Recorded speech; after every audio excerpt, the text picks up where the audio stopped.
Light of Christ. We are now on to the fifth chapter, and I'm going to keep my thoughts short, but just say if you read this chapter, it's surprising to realize that this book was written 10 or 12 years ago, and yet its perception about the political situation in America is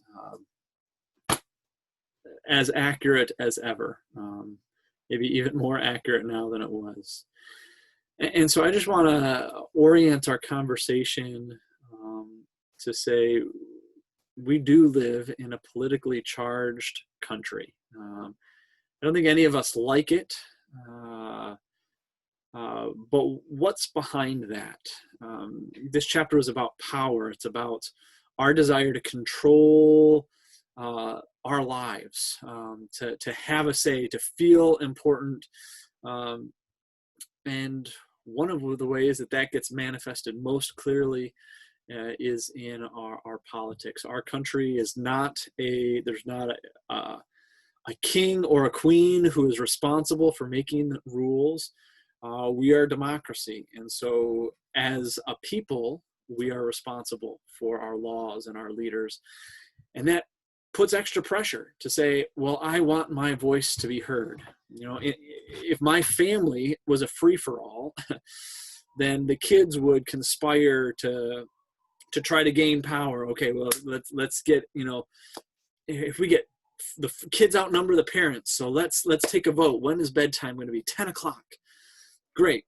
We got a majority, and when we have the opportunity to try to control things, that desire in us to want to control things increases even more. And there's a lot of great things about America and our democracy, and I'm not trying to criticize that, but saying the way this plays out is that there is a desperate struggle for power in our country.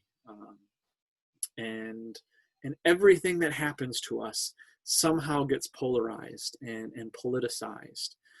And part of this is a grappling for power. And I think the call to us as Christians is, who do we trust? So I'm not saying anything profound here, but I just want to encourage us in our conversations to look at our own hearts. It is easy to identify the problems in our political system, but to look at ourselves and say, what do we find hope in? And what are our reactions when the political party or the ideologies that we politically hold, and we should hold some opinion about political matters, what happens when that is not what's in place? Is our hope or trust in the Lord? Are we devastated? Are we angry?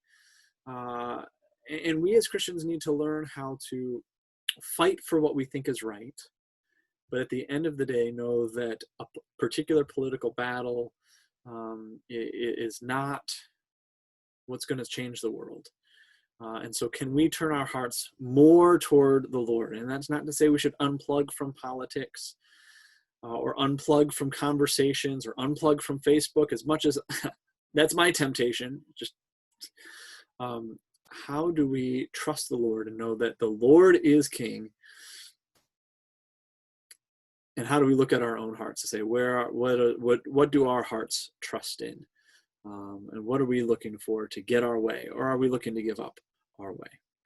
I hope you have a good conversation. I'm not providing discussion questions. I just want to leave you with that question. Maybe it's too broad, but what do I trust in? How do I want to get my way? What are the ways that I try to get my way?